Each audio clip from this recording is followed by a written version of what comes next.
Hey everyone, welcome back to the channel. For those who are new here, I am Dr. Sonalika Gupta. I'm an SR in general surgery, and today I'll be doing a very relaxed Q&A video. So let's talk about how I got into surgery, how my plans have changed over the years, a little bit about my personal life too. So let's get into it. So I'm taking all the questions that I received on my Instagram. So do follow me there. I am more active on my Instagram.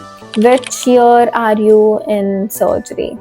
So I'm currently a senior resident in surgery. Did you take a gap year before getting into surgery?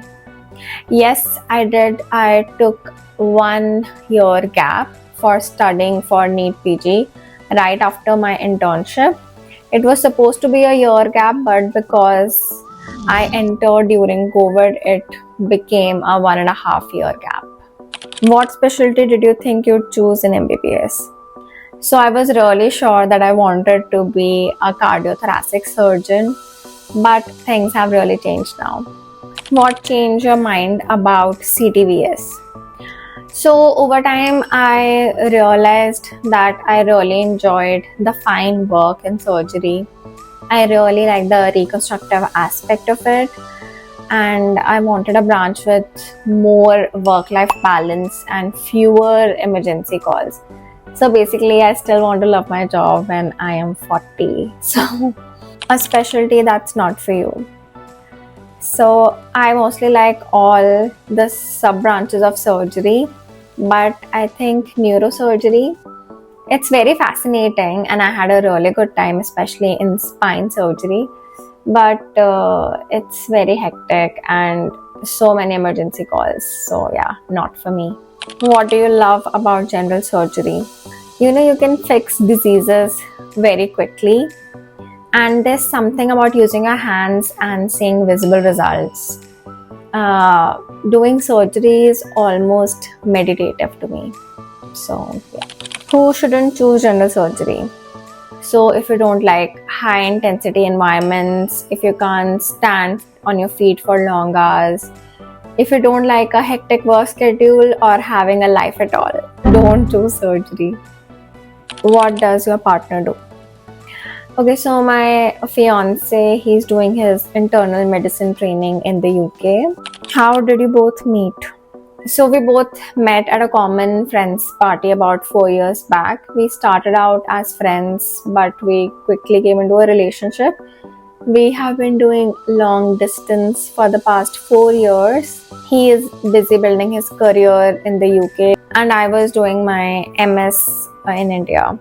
So, but we are finally getting married in November. How is it to have a doctor as a partner? Actually, it's great. He understands the work commitments, the long hours. Some days we are not even able to talk. So we have this mutual understanding that both of our careers are very high demanding and that it takes up a lot of our time. But he does not understand how can someone love surgery. He thinks it's almost a madness, and I don't think he is entirely wrong. What's your favorite memory from MBBS? So my favorite memories have to be the one with my 2 best friends who I still talk to almost every week. They made MBBS so doable, from classes to practicals to internship. I loved MBBS with them. Favorite hobby when you're not working? Honestly, I just want to spend more time with my family, and the rest I spend watching YouTube. So just want to enjoy some peace after my work. How do you study after a long duty day? So when you are a resident, you are so busy. So I tried not to overdo it. The trick is to get in even a few minutes of studying. So whatever case I saw on the ward today or whatever surgery is planned for tomorrow, I would take some time to brush it up, and the key is to get something in and not focus on the actual volume. How to create a good impression on seniors?